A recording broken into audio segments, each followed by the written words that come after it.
दिवसाची सुरुवात येशूबरोबर.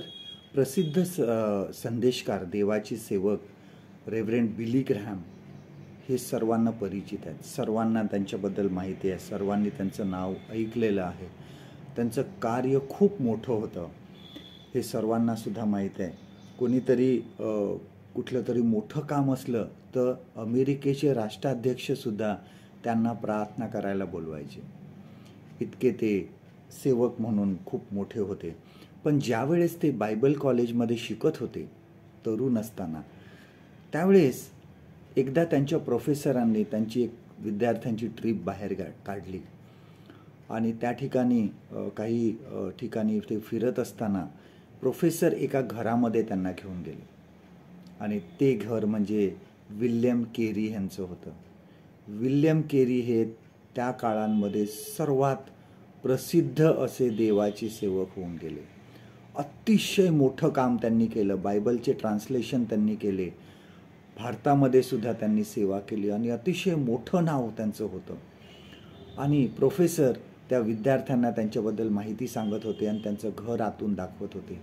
त्यांचा हा टेबल आहे, त्यांची ही खोली आहे, ह्या ठिकाणी बसून ते मनन करायचे, ह्या ठिकाणी बसून ते लिहायचे आणि सर्व त्यांची पुस्तकं वगैरे हे सर्व ते त्यांना दाखवत होते.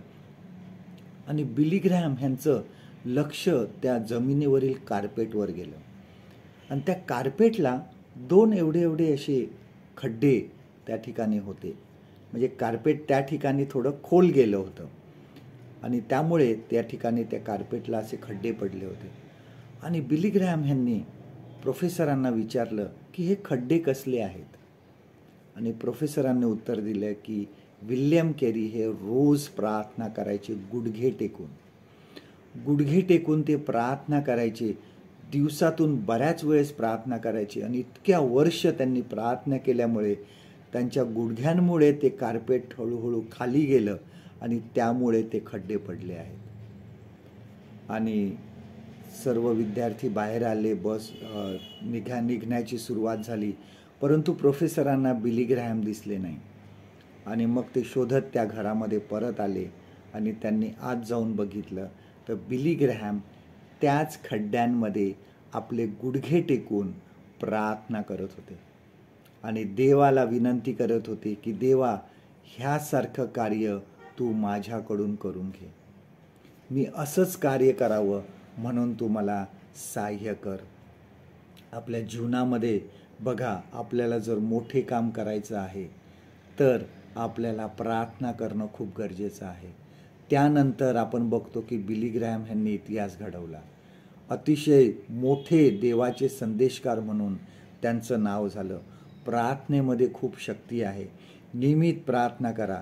आपण सर्वसामान्य जरी असलो तरी देव आपल्याकडून मोठे कार्य करून घेऊ शकतो.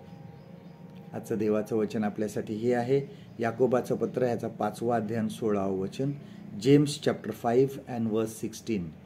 धार्मिकाची प्रार्थना कार्य करण्यात फार प्रबळ असते. परमेश्वर करो आजचा दिवस तुमचा आशीर्वादित करो.